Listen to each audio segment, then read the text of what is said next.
Hey, let's get it, man. Let's get it, man. You knew there would be a day when we said goodbye to KD and Kyrie.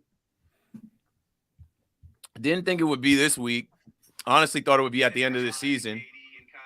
You know, Didn't think it'd be at 1 in the morning. nah, that blew me too, bro. I was just shot out, and we talked last night. We'll talk about all of it. Hit the music, Alex. We're doing that Brooklyn Nets talk right here on Talking Nets. Brooklyn, we go hard. Go hard. Talking Nets. Hosted by Keith McPherson, Robin Lundberg, and Hudson Flynn.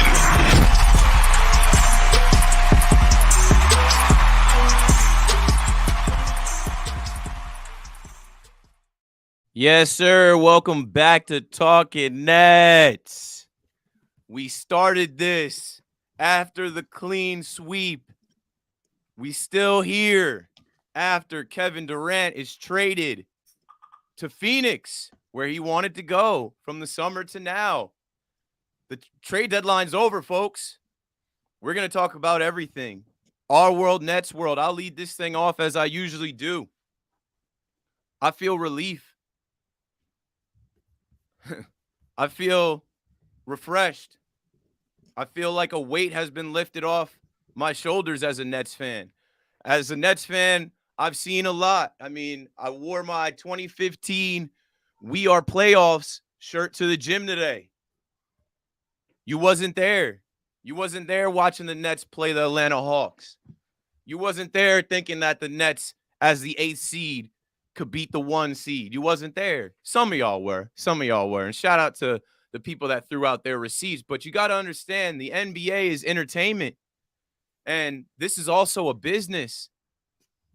And we can feel betrayed. We can feel let down. We can be mad at Joe Tsai. We can be mad at Sean Marks. You could be mad at KD. You could be mad at Kyrie. But if you like basketball, if you like hoop, and you have loyalty to the New York Nets that turned into the New Jersey Nets and then turned into the Brooklyn Nets, and people are still hitting the voicemail, which you could do, 929-500-103 if you want to be on the show. We're going to take our time today.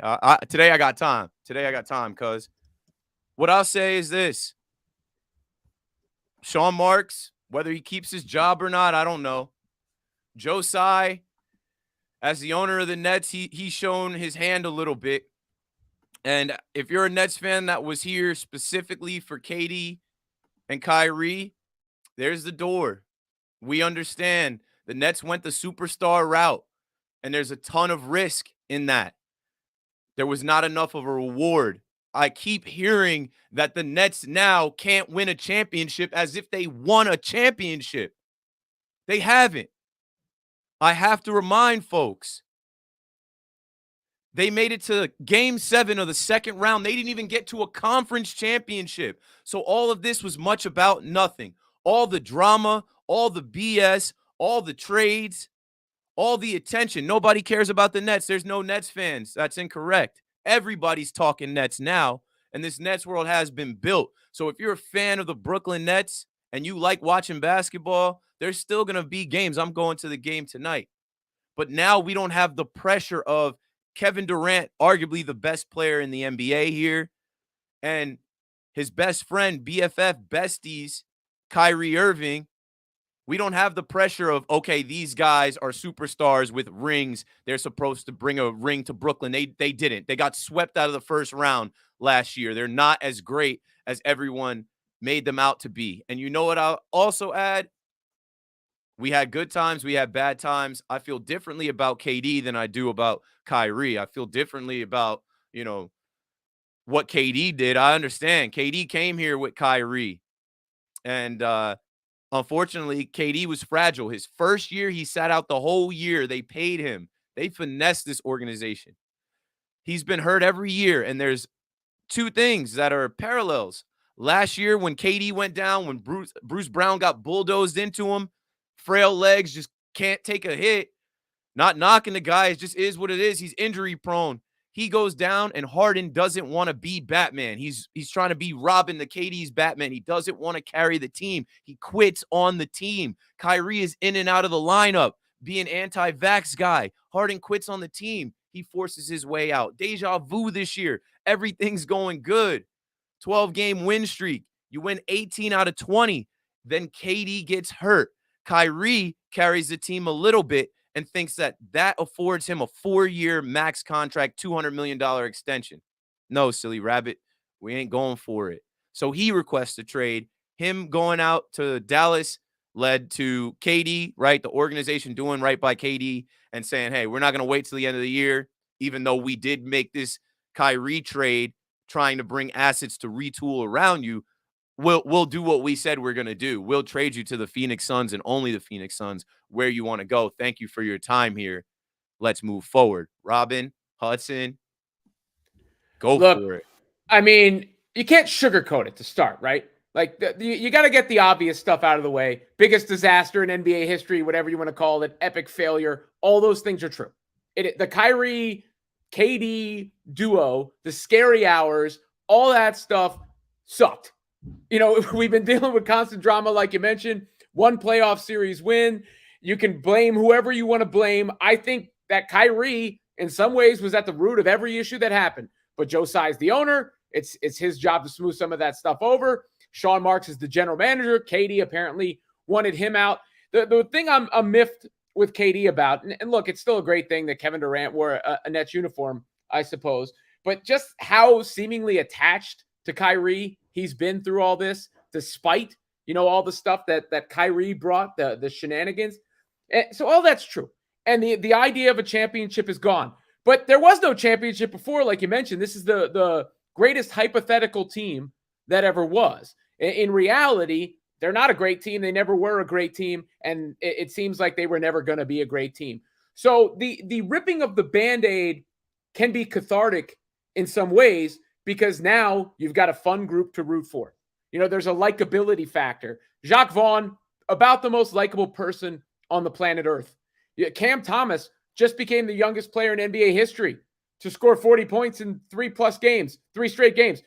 I don't know what he's eventually going to be, but it's at least something to feel good about. Nick Claxton, a good young player. And then a plethora of wings. Like, Bridges is good. Cam Johnson is good. Dorian Finney-Smith is a good player.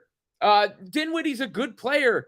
So there's a lot of guys that make you think, at least I think, this can still be a playoff team, can still be a competitive team, a fun team to root for. And it's just in everyone's best interest probably to move forward. I was in the boat of keep KD past the trade deadline, see what you can do and revisit in the summer. But it is what it is. It's over. It will not be looked upon fondly. And hopefully the future will be better. Because bottom line, the next era of Nets basketball can't be worse than the previous era of Nets basketball. Yeah, I mean, it can't be worse based on missed expectations, right? The level of achievement to expectation. We go up 2-0 in that Bucks series. People are saying the Nets ruined the NBA, right? The level of expectation we had was dynasty, was better than the Golden State Warriors dynasty, was establishing this as the greatest team in NBA history. So to only win 7 playoff games, definitely the Nets are the biggest disappointment compared to those great expectations. But I find it interesting to me, and I hold large amounts of contempt for the way Kyrie left the Nets and the way he acted when he was on the Nets. I don't hold that same level of contempt for Kevin Durant. I think the Nets did right by him and showed to other superstars that, if you are a good team player, if you're a good superstar in terms of an organizational perspective, we will do right by you, even if it is a tough decision for the organization itself. But it's interesting to me, the lack of discussion around flack that Kyrie Irving and Kevin Durant are getting, certainly more for Kyrie. But when you look at Kevin Durant coming to the Nets, and Robin, this was your phrase and a lot of other people's phrases, but Kevin Durant was supposed to be the bus driver, right? He was supposed to be option number 1. He was so great, and he is so great, that he made James Harden and Kyrie Irving number 2s and 3s. To make Kyrie Irving a number 3 on a team is almost a comical thing to do. But for as great as he was in spurts and when he wasn't injured and when he had a cast of uninjured players around him and stars around him, the Nets only won 7 playoff games. And when you're looking at an outcomes perspective, there is, of course, the Nets are not blameless. Joe Tsai, Sean Marks not blameless. But at the end of the day, winning only 7 playoff games for a player as great as Kevin Durant is, who came on to be the face not only of the Brooklyn Nets, but of basketball in New York, and honestly, basketball in the NBA, when he made that move, is disappointing from his perspective and is a disappointment on his resume, and it's a blemish on his resume. Not that the Nets are completely blameless, but I think there is something to be discussed to the fact that he is joining another team and doing once again, joining a team that already has established championship credentials. Whether or not the Suns were going to win one without him is up to be debated, but championship credentials. And so now it remains to be seen whether or not Kevin Durant's legacy, and certainly Kyrie Irving's legacy, is able to take a hit like this, because for as much of a failure as it is as the Nets organization, it's also a failure for those two players individually. Yeah, look, I don't wish ill will for anybody. Kyrie, like I said, I think is at the root of so many of these issues, but KD, when the going gets tough, KD gets going. It seems to be the case. And what's so funny about it is they look so good when they were out there playing with KD and the other core group of players, even before they upgraded the rest of the roster. I've actually heard that behind the scenes, he may not have been as loved by some of his teammates, and that there was some chaos behind the scenes, even when they were winning this year. But I don't want to just badmouth people either on the way out the door. Kevin Durant, good luck in Phoenix, but they didn't really do much for this team. They wore a uniform. Maybe they helped build the brand in that sense. But as far as like the imprint that they had, the lasting imprint, what is it? It's a flaming dumpster in front of Barclays Center. Not really any 7 hardware. Playoff wins. They won 7 games in the playoffs during this time. Yeah, so I mean that's what it's going to be remembered for. And that was his chance to sort of have his own team and carve out a unique legacy. The guy's an all-time great player, can't take that away from him, but it's disappointing. It is. I want to address Mira in the chat. She seems like she's having a bad day. She seems like she's down. She seems like she's still living in this imaginary land of KD and Kyrie bringing a championship to the Brooklyn Nets. They were never close. They were never available. And the stats are coming out now about how many games they missed, how many games they played with the scary hours big three. It was all flash and no substance. Just be real with yourself. We're not trying to sugarcoat it. We're not trying to make anything up now. Yeah, did we think that they had a chance this year when they went and won 18 out of 20 games? Yeah, but it was in December. Like, December does not mean success in April. Do you guys watch basketball? I can't wait to watch the rest of this basketball season now that I don't have to be a public defender for Kyrie's anti-Semitism, him not showing up, his anti-vax stuff, his all-world thinking. We've defended the guy for the last 4 years because we thought he was one of our own. We thought that he cared about the team. We listened to him talk about being from the area, rooting for the team as a kid, and we related to that. But that was all nonsense. It's entertainment, folks. The NBA script is riveting. And if you think that the Nets are going to just disappear and fall into this black hole of nothingness, you're mistaken. You're mistaken. That's why I say, do you watch basketball? Do you pay attention to this league? There's the upper echelon of talent, yes. But Kyrie and KD aren't guaranteed to win a championship before the Brooklyn Nets. I don't think the Nets have a championship roster right now. I'm not impressed with what Sean Marks did. There's a ton of guys on this roster. There's a ton of question marks why some of these guys didn't get moved. There's a ton of question marks about what they knew they were doing versus they didn't really have a good beat on this thing. I think they thought that Kevin Durant was going to stay, and his loyalty to Kyrie, who brought him here, right? That's why they came here. That's why Knicks fans are celebrating today, because during that free agency that summer of 2019, there was rumblings of them both coming to New York, them teaming up together. And Kyrie specifically chose the Nets, and KD came with him to the Nets, and they felt shunned. They felt like, how could they pick little brother? How could they pick the second team in New York? Nobody cares about the Nets. Nobody likes the Nets. That's not true anymore. The Nets are relevant no matter what anyone wants to say. The whole NBA world can say that they're laughing at the Nets, but they're talking about the Nets. I feel bad for the youth. I feel bad for the young kids that came into the Nets within the last 5 years or so.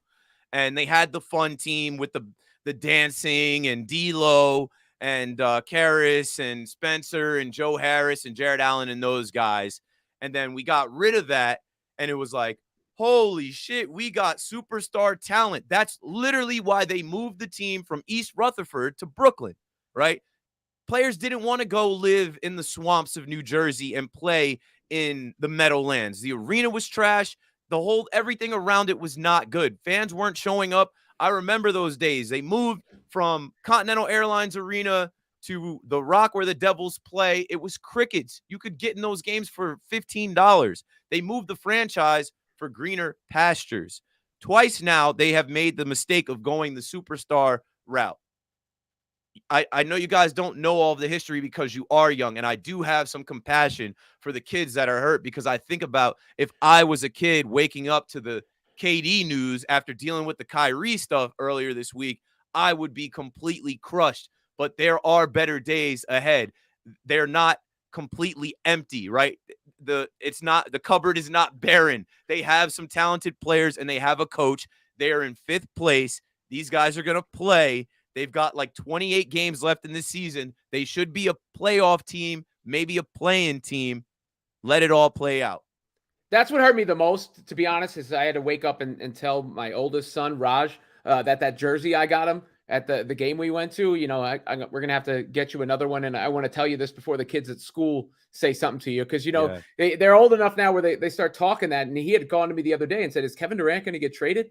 And I knew when I walked in that building that day and I saw that white basket, I saw how fire it was. I saw the look on his face, and I saw the price tag, and I went, I didn't buy one. I stopped buying those guys' jerseys. It was worth it for the moment. The moment was priceless, right? The moment was priceless, but I knew there was a risk involved. I was hopeful that KD would take the burden on and go through. He didn't. It is what it is. I told him, pick your favorite player. I'll replace it. I'll get you a new one with your favorite player on the new team, and we'll go from there, because those guys are likely to be here longer. If I'm blaming management for anything, it's this. One, they waited forever to hold Kyrie accountable for anything. He got away with all that stuff for so long, and then they went the hardline stance route, and it broke apart. Kevin Durant, the thing I'll blame them for is if they thought he was staying, well, then make him stay because he's under contract, or work as if you were going to ship him off. Don't let your hand be forced in these situations. Put your big boy pants on. As far as the roster itself, though, I think you're underselling a little bit the players they got. What did KD say? It's a wings league. The Nets have more wings than any team in the league. I think they will be elite defensively. My question comes from shot creation. Obviously, a lot's going to fall on Cam. We'll see how special this run actually is. Bridges can score. Johnson can score. Dinwiddie can score. They'll be lacking when you get we didn't trade Clax. Yeah, they'll be lacking when it gets to playoff lockdown defense and teams scheming for you. But I do think it's a good competitive team. Like, all the Knicks fans are laughing, and I get it. I understand why they're doing it. But I'm not so sure the Nets still aren't better than the Knicks, for instance. Yeah, and I think people are forgetting the fact that not only are the Nets in a better position with the roster that they're in than I feel like people feel like they are, but I think people are forgetting where we're sitting in the East, right? We're currently in 5th place in the East. We're 10 games above 500. We're going to make the playoffs. Everybody makes the playoffs, at least the play-ins. Like, there would have to be some sort of a disaster of metric proportions, and the Nets lose every game for the rest of the season for us to not make the playoffs. And, at the end of the day, we have a core to build around of players who are under contract. I would have liked to have seen Joe Harris and Seth move on, but Bridges, Cam Johnson, we got players who are under contract for multiple years. Clax is under contract for multiple years. Obviously, Cam Thomas is under contract for multiple years. We have a great young core. We are still, and I stand by this, despite what, Ix fans want to say, the preeminent team in the greatest city in the world. we are an attractive franchise. And say what you will about the Kevin Durant trade, but at the very least, when we traded him, putting aside what we got in return, putting aside everything else, the Nets left him and our relationship with him off on a good note. They did him a solid. They traded him to the team that he wanted to be traded to when it became clear that he really wanted to move. And I don't necessarily agree. I would have preferred if the Nets held on to him and just tried to work things out, tried to build another contender for next year. Who knows? But we maintained a relationship with that level of a superstar to the point where I feel comfortable and confident in saying that there is no reason why the Nets will not be able to make a run at other superstars and get other superstars. Yeah, that narrative is nonsense, bro. And Kyrie playing into it. Like I said before we went live, like I hate that we supported the guy and that, he was one of ours. So we really went to bat for him. And then as soon as he's out of here, he's like, oh, I'm just happy Kev got out of there. We'll get to see each other a little more since we're in the West. What the fuck are you talking about? You were on the same team. See each other more? You were in the same locker room. Are you high? No, you're just delusional. So I don't think it's true about now that these two are out, other superstars are never going to want to come to Brooklyn. They built this Nets world. It is very appealing to come to New York City for multiple reasons. Now there's some guys and some young talent on this roster. It doesn't matter what they say in the media. Let this all play out. Let's see how it works. If you're an NBA fan, you've watched Kyrie leave the Cavs and LeBron, leave Jason Tatum and the Celtics. Now, I'm not going to leave my guy 7, leave the Brooklyn Nets and leave Kevin Durant, where he was forced into, or the Nets were forced into honoring their word. I think this summer they told him, hey, if this thing doesn't go well, we will trade you to the one place you want to go. The Suns have a new owner. They were just in town Tuesday, and he's going to Phoenix for Super Bowl week. Good for him. Like, I understand everybody's upset and there's a lot of emotion, but what I want to get through on this podcast is these guys didn't win a damn thing. This was a disaster. It was a colossal fail. It was all hype. And you can't live your life off of potential. You can't do business off of hope and theory and what you think is going to happen. You can only base things off of results. The results they got was a first-round sweep last year by the eventual team that went to the finals. And the year before, I will forever feel like this. That was their year. But the basketball gods were not ready for that big three. Injuries and this much separated Kevin Durant from hitting a three-pointer versus a two-pointer. And then Giannis gets his time. It was the Bucks' time. It wasn't the Nets' time. We're still searching for the team that's going to put us back in a championship. This whole thing is a cautionary tale. You've heard me say that. I think less teams in the NBA, less owners in the NBA are going to be inclined to giving up everything for diva-type players that demand everything and then don't show up for you. They're either hurt or they got their own things going on. They're not on the floor enough. It's not worth it. I am perfectly fine with the Nets deciding to do business in a respectable way and not just like putting the fans through another 4 years of nonsense with no championship to show for it. It's funny because, first of all, Kyrie's got a handle, but he doesn't have any self-awareness, right? That's one thing. Number two, what's the last team that won via free agency that didn't sign LeBron James? I can't think of it. When you go, we keep going, superstar players, free agency. Who? I mean, Kawhi was traded to the Raptors. I guess you could say Kevin Durant going to the Warriors, but they drafted that Raptors team. And the Warriors were already a championship core before that. So it's really only been where LeBron James has gone that a free agent has actually changed the dynamics of the NBA. All these other teams we're talking about, the Boston Celtics, they drafted their guys.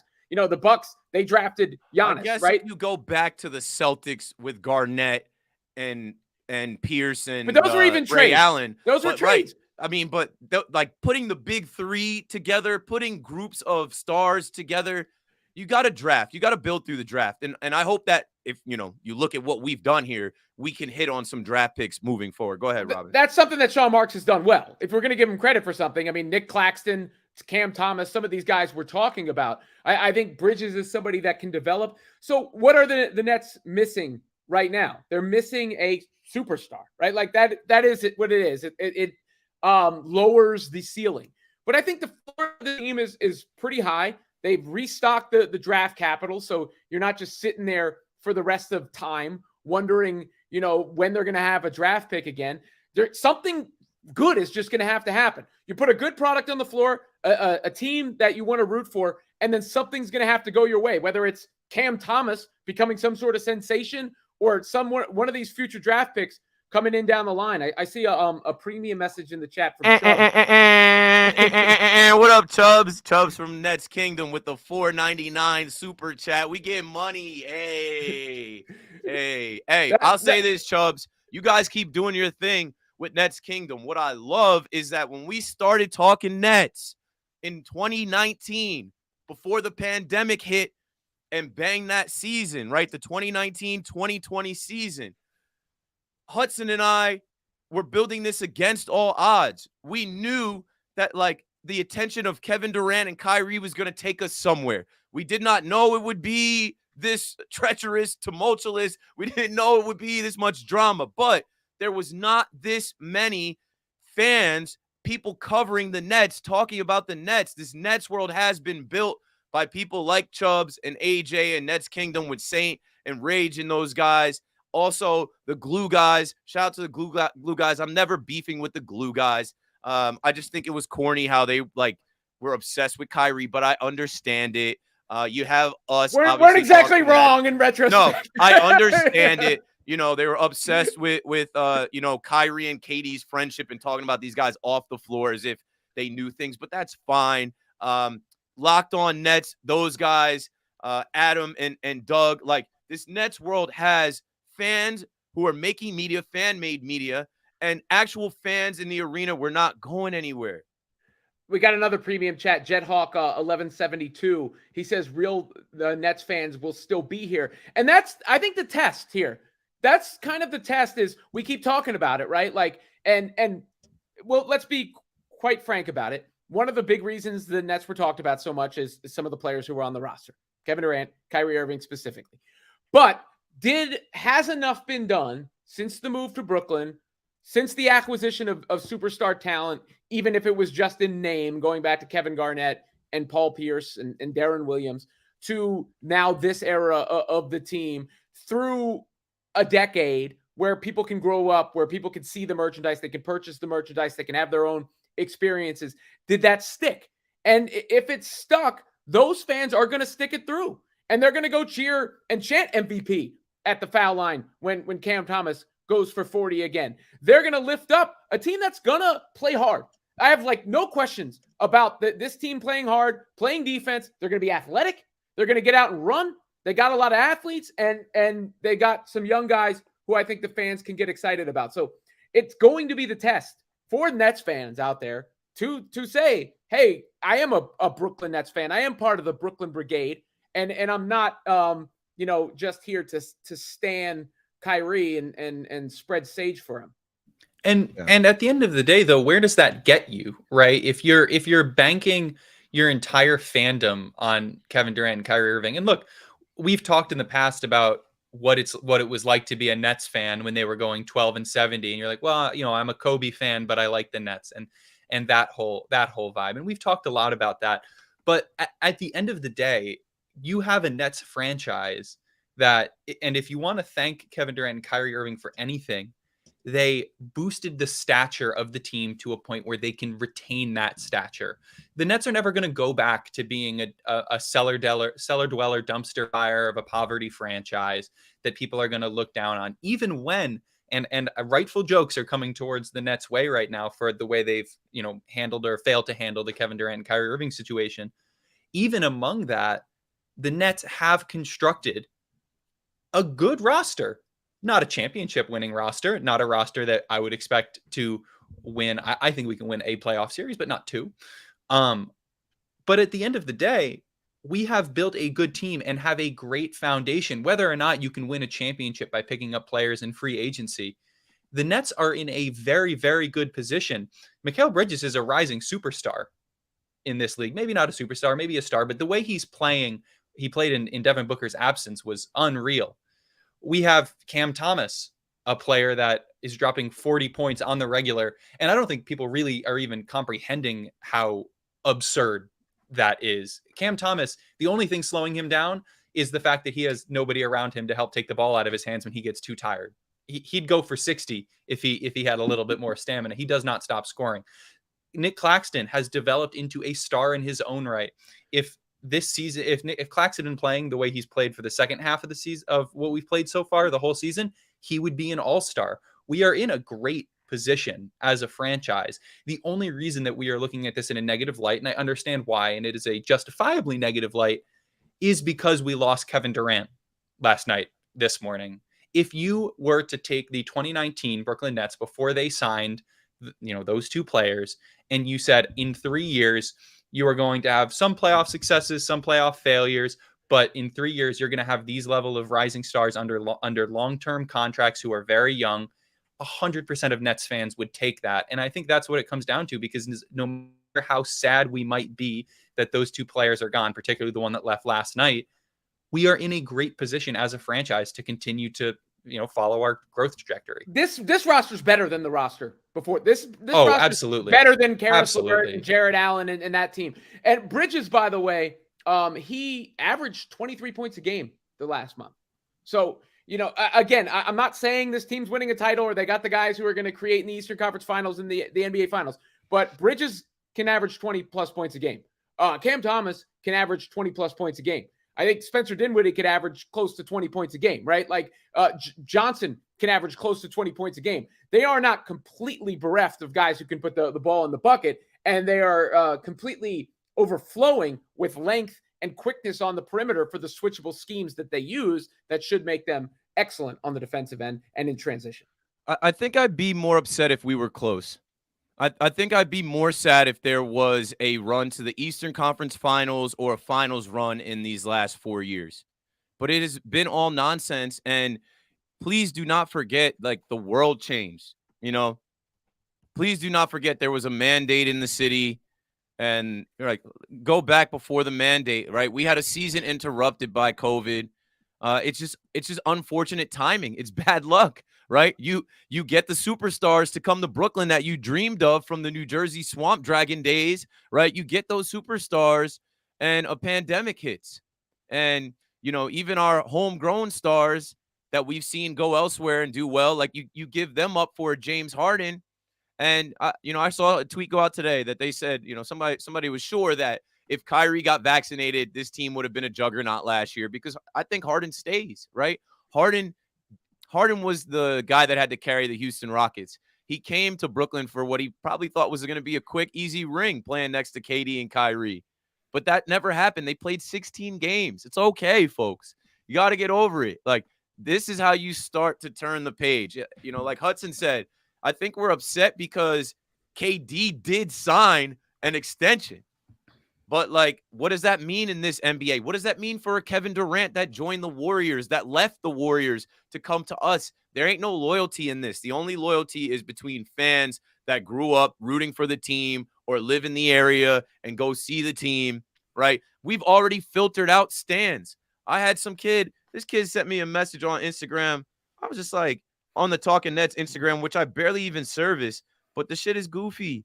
He runs the Kyrie fan page. Mm-hmm. So he sends me a message and he's like, I don't even know when I talk to him, yo, and the last thing he says, you're Slim, I wrote you, but you still ain't calling. I'll keep following. It's been real. I'm gonna keep following the page. He sent that Sunday 30 minutes after the Kyrie trade. Goodbye. I was here before these guys came in. I've seen a ton of players. I root for the Laundry. I root for the Nets. And when the Nets do get back to a championship, I hope they do it the right way. And I think the organization is getting back to their roots, getting back to the culture, getting back to the foundation that attracted Kevin and Kyrie here, right? Remember that? When these guys had the Coogee jerseys and they started developing their own look and style, it was a rebrand. I know you guys don't think about it, but that's exactly what happened when they relocated. That's why they didn't really rep Jersey. That's where the whole Brooklyn, that whole chant came from, them saying, okay, we are the Brooklyn Nets, the first professional team here since Jackie Robinson's Dodgers. We are going to rep this borough. And they eventually did pay homage to the New Jersey Days, but like all of that was to attract these players. I think it was Luis Scola who said once they win, they'll get whoever they want. I had to mute Mira in the chat because she's like, oh, Kyrie saying what he said might make people not want to come here. If you think people care about what Kyrie Irving has to say, you're confused. This is still an attractive destination. There's talent on this roster, and they have a coach. And I think this coach is going to be pleased with the pieces that he has, and he doesn't have to get in front of the media and lie for Kyrie or pretend for KD, right? We're going through this whole charade with KD these last few weeks. Man, this guy's like, I'm not trying to talk down on KD because KD is an all-time GOAT. I'm glad he played for the Nets. He did help us build this Nets world. But this guy is fragile. Every season it's something. The Achilles season, he sat out the whole year. The next season, it was a hamstring.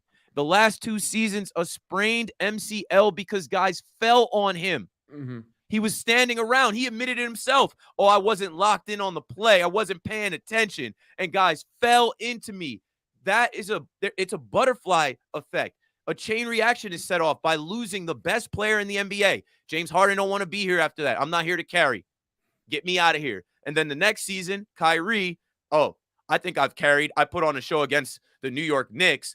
I'm so selfless. I've done right by my teammates. I left them in 4th place. You don't want to give me my extension? You want to talk about what I did off the court? Yes, Kyrie, you hurt a lot of people. Yes, Kyrie, you put people in harm's way. Yes, Kyrie, you brought negative attention and distractions to this franchise. I pulled up the other night and I made a joke. When I got out from the subway, it was just nice to see no one protesting. No signs, no megaphones, no one talking about vaccines, no one saying DeMar Hamlin was killed by the vaccine, nobody saying that the Holocaust didn't happen. Those people aren't showing up to Brooklyn anymore. So it's all vibes and energy with the fans. I was showing the Brooklyn Brigade because Bobby built this. Shout out to Bobby and the Brooklyn Brigade that they brought me in. The group of fans has more than quadrupled over the last few years. They have tryouts now. It's gang, gang, gang. There's a ton of us. So I don't want to hear there's no Nets fans. I don't want to hear this woe is me. No one's going to be in the arena. I'm in there tonight. I'll be on a halftime with Capper and Carino, and then I'm on WFAN after the game. I don't care who you listen to on WFAN. If you're a Nets fan, listen to me talk about the team and where we go from here. Our world, Nets world. Yeah, what's the All the Smoke podcast? I guess KD's podcast could be renamed Duck the Smoke if they want. But when you talk about this team, there's one other player I want to bring up, and I know no one wants to talk about him, but I think it's important that we hit on this before this episode is over, and that is Ben Simmons.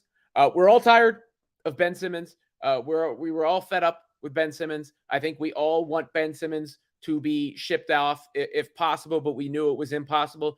Bottom line is Ben Simmons is still here, and it is in the Nets' best interest to try to rebuild him. There still was a talent there at one point in time. He still is off of a back surgery. I'm not hoping for that. I'm not casting my wagon to that. All I'm saying is they got the kind of personnel that theoretically he could work around, and it is important now for the Nets to try to rebuild Ben Simmons during this new era, as Pimp named Slickback writes in with the premium message. It's the Cam, Mikal, and Nick era. Let's go. And I agree with that. Those are the 3 core pieces of this team right now. But, Ben Simmons, until he is officially moved, sent home, or off the team, it is in their best interest as a franchise to see if they can rehabilitate him to any degree. Yeah, and at the end of the day, right, it wouldn't have been a good call to trade him when he was at his lowest value point, right? He's only going to improve his value unless things get astronomically worse and he just stops playing or something going forward. And I hate to say it, but who's the best team in the NBA? It's the Boston Celtics. It pains me deeply in my heart that a Boston team is, first off, the best at anything, but that the Celtics are the best team in the NBA. But look at how they did it. Look at how they built, right? They drafted their 2 stars. They drafted and developed their supporting cast. And while the Nets didn't draft, Mikal Bridges or Cam Johnson, they're in a position to follow a similar road. If you would have looked at Jason Tatum in his second season, if he had been given the type of run that Cam Thomas got, probably would have put up similar numbers, right? It's a journey and it's a path that we're on. And the takes that somehow, and I understand the frustration that Sean Marks and Joe Tsai are the devil and his sister. It's frankly, and again, not to steal a quote from Kevin Durant, it's emotional. It's too emotional.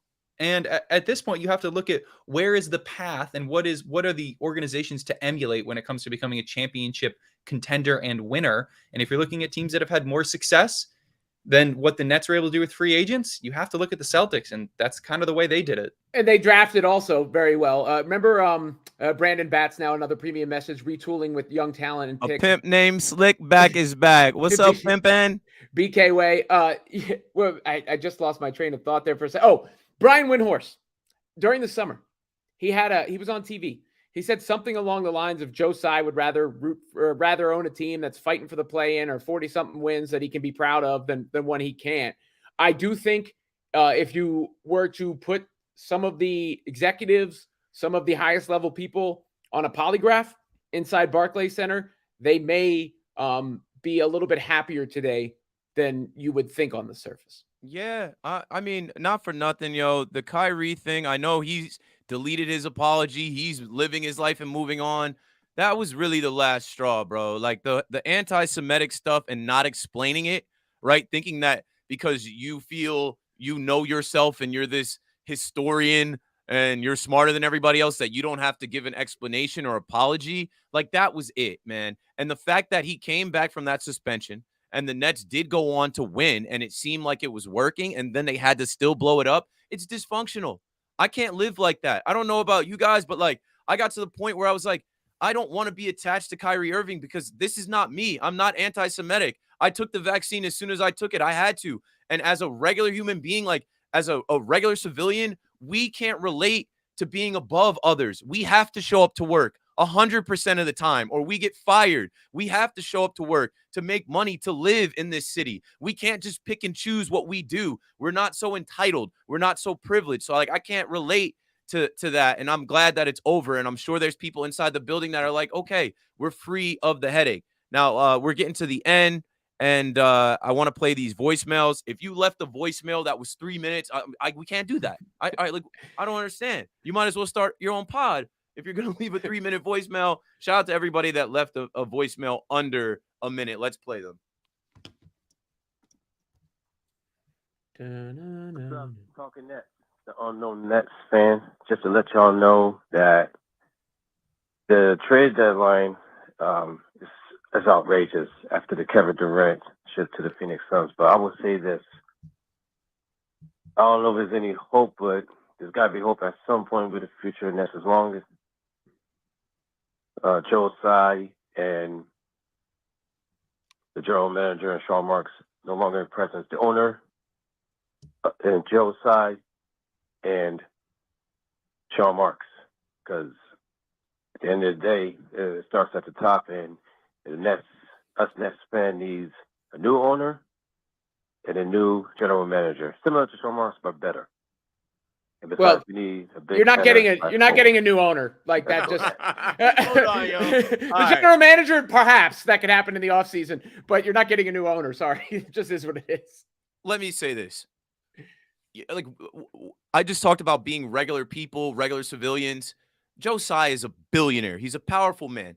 And this Nets world has been built and he owns this Nets world. And now he's doing things that he wants to do. He's not letting these guys hamstring him anymore. Sean Marks is his guy. If you remember in the summer when KD came out to request a trade, not only did Joe Tsai have Sean Marks' back, but he had Steve Nash's back. Not because Steve Nash is a good coach, but because they're in business together. I think they own a lacrosse team together. They have a good relationship.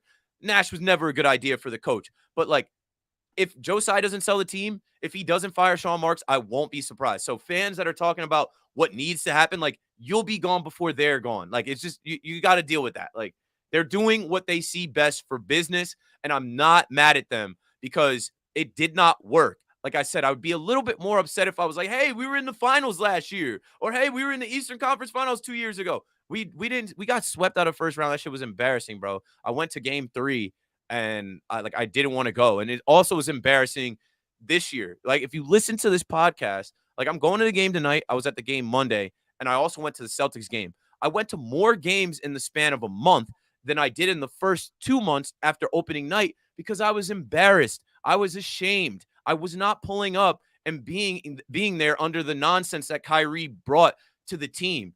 Jewish community sitting courtside, saying, fight anti-Semitism. It's like, why the fuck do I have to deal with all this? I just want to watch basketball. I just want to watch my local team go to my home arena in peace. Now we can do that at least in peace. Hudson, you have anything to say to the last voicemail before I play the next one?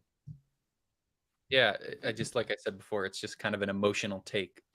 Sean Marks and Josiah are not responsible for those two players, particularly Kyrie asking to leave. If at this point you're still defending Kyrie as a Nets fan, I think you should reevaluate your priorities.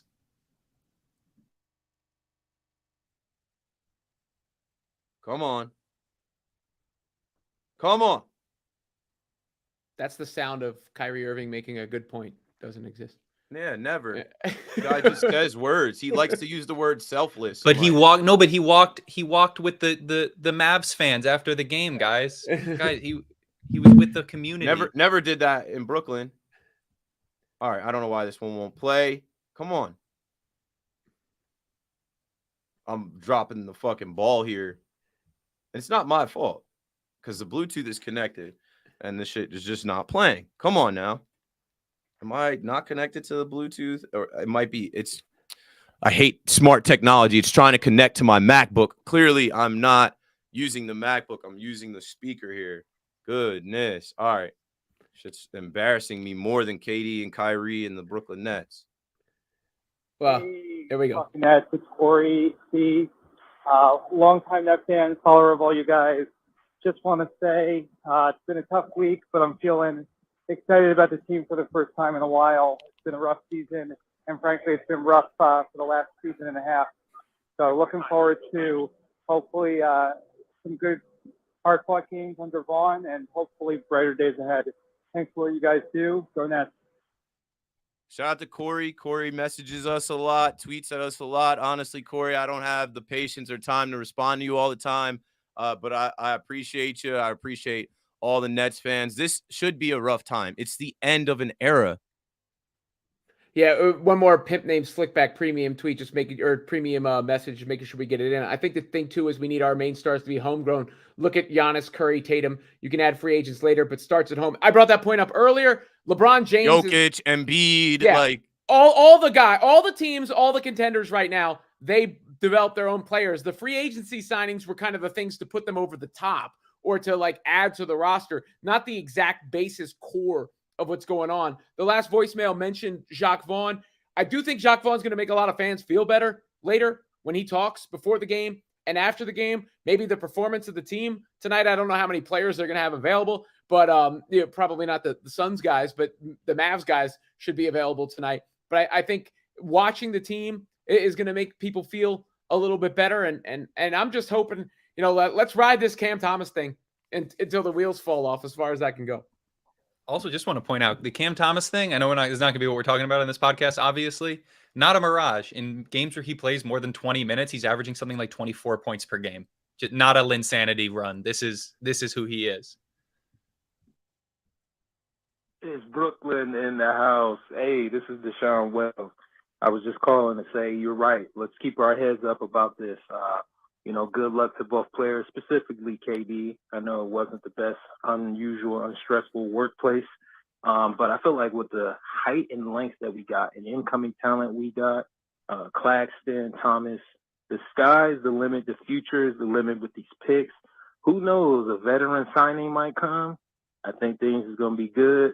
The East doesn't really scare me too much, so I think as long as we stay in that echelon of 4, 5, 6, we should be fine. I think the future is going to be bright. Again, this is Deshaun Wells, Nets Nation. We will definitely be back. Agreed. And let it play out. Everybody's so quick to say what can and can't happen. Something I tell people as a fan all the time is none of us know anything. None of us knew that KD and Kyrie would be traded at this deadline. We did 10 podcasts leading up to the deadline talking about John Collins and Jakob Poeltl and you know what I'm saying? Nobody knows the script. Let this play out. It's riveting. I don't know. It's entertainment to me. I can separate it. right? I'm good with the fact that I have a team and there's new players and there's going to be a different energy and buzz in the arena tonight. I can't wait to go to the game. I was hesitant to go to the game when I knew what type of energy was surrounding the team with Kyrie. It's just different. Yeah. It's And just not for nothing, it's more fun. Like as people who talk about the Brooklyn Nets, I am so excited to talk about a fun team. And we had through that entire era people talking about, oh, I miss the D'Lo Nets. We got a better version of that same level of fun team, you know? Like this is one We're of not the villains anymore. We're not the villains big anymore. bad big three. We're not the team that everybody wants to see fail in our own states. The hyenas New York are and gone. New Jersey. The Right. hyenas are gone. Like in my group chats on Twitter, whatever, that's the best thing about it. The hyenas are never, going to be around again to cackle. This was their final day of cackling. And then, okay, you can say the Nets are relevant, but not to Nets fans. And hopefully the team itself can make it self-relevant by its level of play. Because if they're in a playoff series playing against the Philadelphia 76ers or the Cleveland Cavaliers or whoever it is, that makes them relevant. A great philosopher once said, ain't shit funny. Laugh now, cry later when the Nets are still relevant, when the Nets still have fans, when they're still selling out games, when they're still winning games, when they're still going to the playoffs. The shirt says we are playoffs. You know why? You know why they came up with that tagline? Because the other team in Manhattan could not make the playoffs. And the Nets just found ways to make the playoffs in 2012 and 2013 and 2015 and 2018. It's like, okay, we're little brother, but why are we in the dance and you can't ever get in? We're in the dance playing like Jared Dudley. Like we find ways. Yeah. All right. A couple more voicemails. Let's see. Two more. This one's over a minute, but that's fine. It's a minute 8. That's pretty long. Let's see. Let's see what Rest you got. in peace to the KD Kyrie era, man. Not much was given, not much was sent, and not much was done. Hey, listen, I'm all for the end of it, man. Listen, I like Kyrie. That's my second favorite point guard, man, but just a lack of accountability, man. I can't let you get away with that. KD, number 7, you worked hard, bro, but hey, listen, man, you left. So hey, listen, y'all can both get out of here. Good pickups, I guess, decent. You know, it's over. The era of the stands are gone. Harden gone, KD gone, Kyrie gone. We ain't gotta worry about that no more. All we gotta worry about is the Nets. That's all I'm worried about. I honestly personally think this entire thing with the superstars didn't work out. It's not built for Sean Marks and Joe Tsai. We know that now. You tried it 2 times. Don't do it ever again. Just do with the blueprint. There's a lot of teams out here that got the blueprint for building young stars. Let's just focus on that. Let's go Nets. I like that energy, right?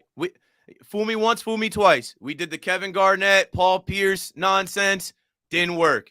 We tried it again with KD Kyrie.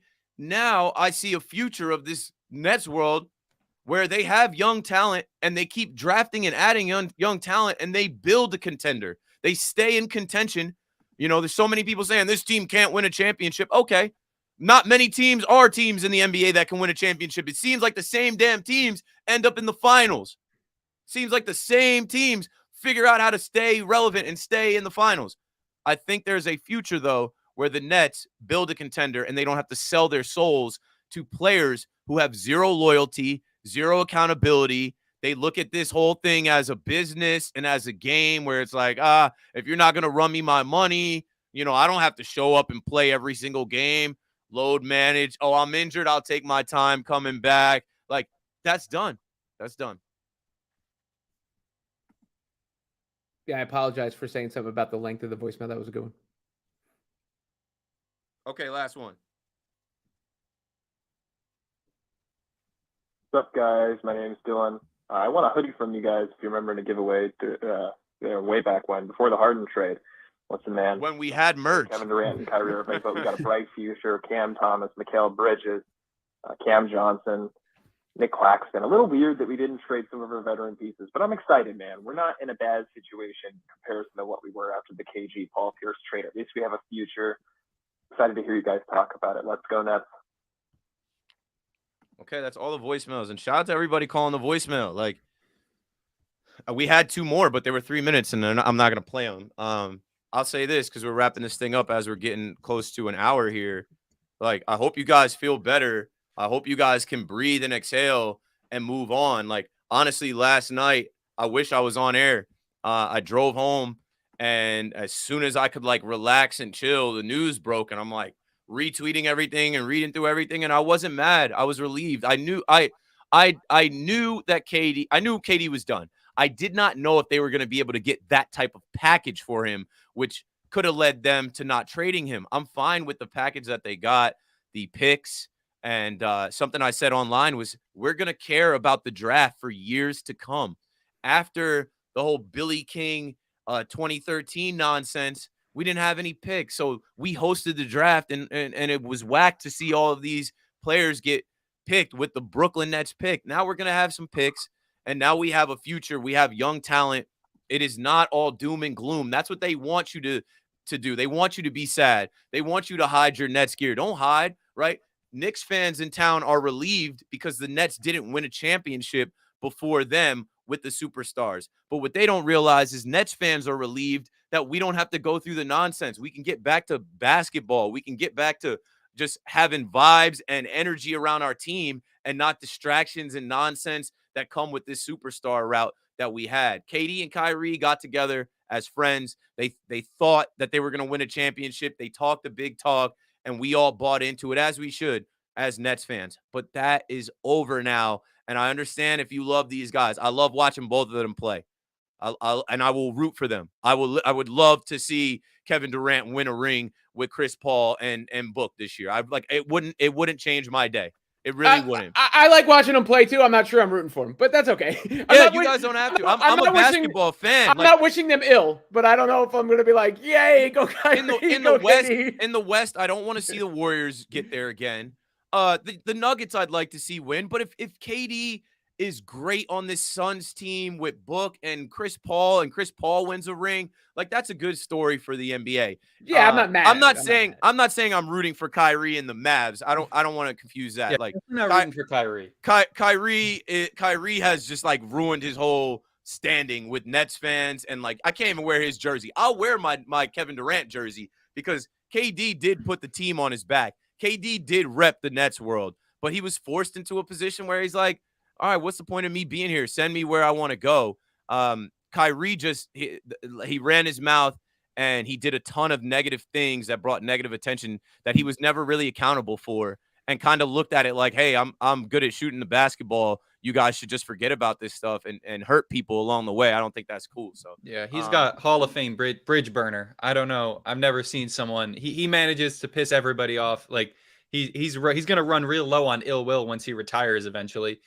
I'm just happy, and I know we've talked about this a couple of times. We have a Twitter account that has close to 17,000 followers. Followed at Talking Nets. If you don't, I'd be surprised if you didn't. We lost some stands today. We lost some stands. I love that. We lost about 300 followers overnight, and that goofies can go. Yeah, that's great. I think we have built this brand. We have built Talking Nets.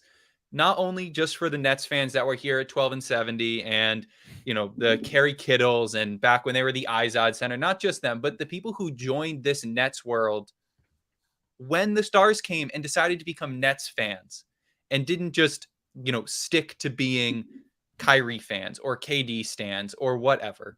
It's not about, oh, I'm a stan account, but I'll still follow you guys. I respect you guys. No, it's about becoming Nets fans.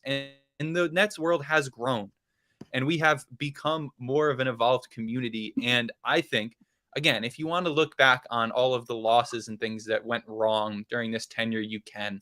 But what did happen during the 7-11 era is that the Nets asserted themselves as a basketball powerhouse, as a premier franchise on the world stage. And that's not going anywhere. The Nets are not going to lose every game for the rest of the season. They're going to be a good team next season. We are growing into a very large international powerhouse franchise, and that does not stop when players leave. And that is bigger than players, no matter how many stands they have, no matter how many followers or how individually great they are. We are an organization, and that organization has lots of fans, and we're in a position now where we can keep growing and we can incorporate those people into the fandom and keep getting these people to come and enjoy Brooklyn Nets basketball, because at the end of the day, the organization, if you want to say thank you to them for anything, is in a better spot from a notoriety stage than we were 4 years ago. And when you think all the way back to that, right, you can say, okay, we have a bigger community now. And yeah, we lost some stands, and yeah, there were a lot of annoying people that were part of the community and now we're gone. But we have so many more fans now who are committed to the cause. And I think that's exciting, because I don't want fans of the Nets that are just going to leave when a player leaves. I don't think there's Mikal Bridges stands. I guess there's Villanova fans. But I don't want players on this team that are going to bring those fans and then leave, because at the end of the day, Talking Nets is supposed to be the voice of the fans. You know, we're not analysts, we're not reporters, we're fanalists was the original tagline of the show. And I want this to be a fan space, and I really want there to be fans that are here for the Nets. And I think we're in a position where we have that now. Well said. Anything else, Robin? No, the chant, Brooklyn. You know. I'm gonna shower up and head to the game. And I was here as a Nets fan long before I ever imagined Kevin Durant or Kyrie Irving playing for the team.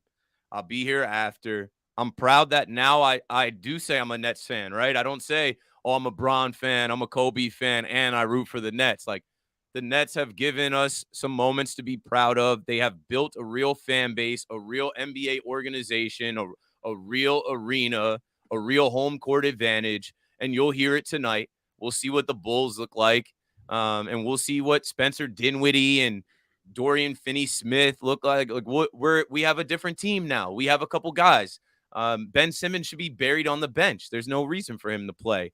And, you know, you'll find us on the podcast. We'll come right back and do episode. Like, we're not stopping the podcast because these guys are out. I'm not going to not show up to the game because these guys are out. I can't wait to go to the game. So our world, Nets world, and it's a brand new day. Let's go Nets. Let's go Nets. Brooklyn.